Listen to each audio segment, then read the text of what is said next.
हाणे असीं ॾिसंदासीं त आवाज़ कीअं सफ़र कंदो आहे, बल्कि मुफ़ासिले ते बीठे हूंदे बि आवाज़ ॿुधण में ईंदो आहे। उन खां बाद असीं स्पीड ऑफ साउंड यानी आवाज़ जी रफ़्तार खे ॾिसंदासीं त हिकु सेकंड में अगरि हिकु वेव क्रॉस करे थी, अहिड़े तरीक़े सां इंसानी कनु आवाज़ बर्दाश्त करे सघे थो।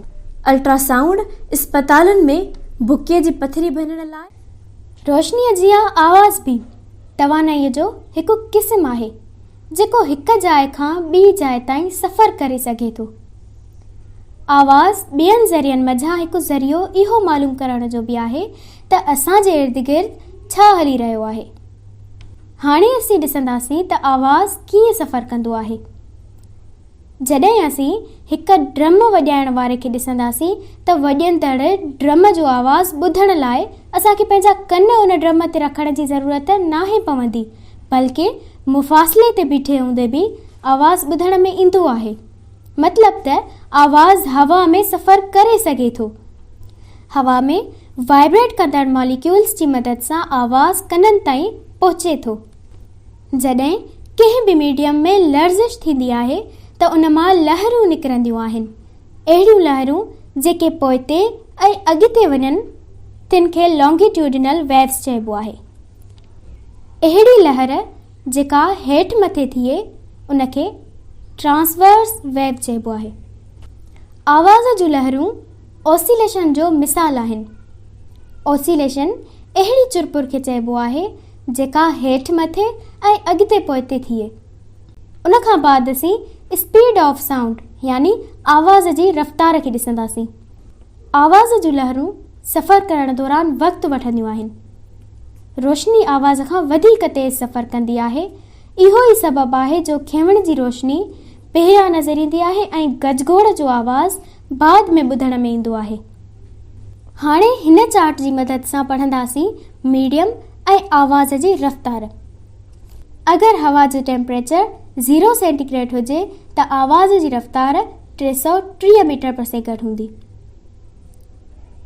पर अगरि हवा जो टेम्परेचर 30 सेंटीग्रेड हुजे त आवाज़ जी रफ़्तार 350 मीटर पर सेकंड हूंदी। उन खां बाद में पाणीअ जो टेम्परेचर जॾहिं 0 सेंटीग्रेड हुजे त आवाज़ जी रफ़्तार 1400 मीटर पर सेकंड हूंदी। सॉलिड में 5000 मीटर पर सेकंड हूंदी आहे। हवा जी रफ़्तार ते मीडियम जे टेम्परेचर जो घटि वधि हुजणु असरु कंदो आहे। आम तौर ते आवाज़ गैस खां वधीक पाणियाठ में तेज़ सफ़र कंदो आहे ऐं गैस ऐं पाणियाठ जे भेट में सॉलिड्स यानी नहरुनि में तमामु तेज़ सफ़र कंदो आहे। हाणे आहे फ्रीक्वेंसी। हिकु जिस्म मां हिकु सेकंड में निकिरंदड़ लर्ज़िशुनि जो तइदादु यानी नंबर ऑफ वाइब्रेशन्स खे फ्रीक्वेंसी चइबो आहे। फ्रीक्वेंसीअ खे हर्ट्ज़ में मापिबो आहे। जीअं मिसाल ॾिनल आहे त हिकु सेकंड में अगरि हिकु वेव क्रॉस करे थी त उनखे 1 हर्ट्ज़ चइबो। फ्रीक्वेंसी जो फार्मूलो आहे frequency is equal to number of waves upon time. अगरि असीं लर्ज़िशुनि जे तइदाद खे वक़्त सां वंड कंदासीं त असांखे फ्रीक्वेंसी मालूम थी वेंदी।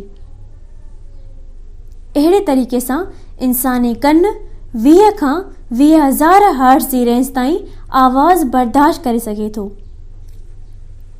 20,000 हर्ट्ज़ खां मथे आवाज़ जी फ्रीक्वेंसीअ खे अल्ट्रासाउंड चइबो आहे।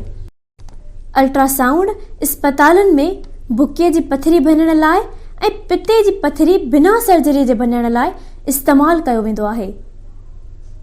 सामूंडी जहाज़ पिणु अल्ट्रासाउंड जो इस्तेमालु कंदे पाणीअ जी गहराई मालूम कंदा आहिनि।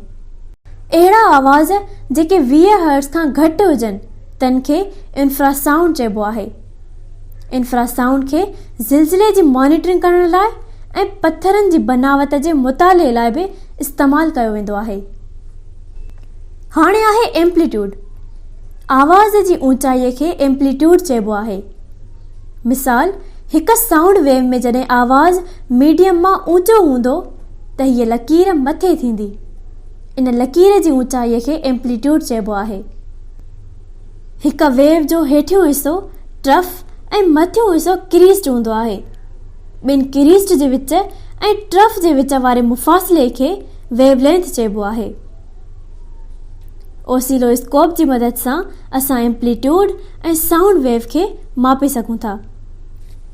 गॾु हुजो सिंधी थॉट्स सां, वरी मिलंदासीं नेक्स्ट वीडियो में। वस्सलाम वालेकुम।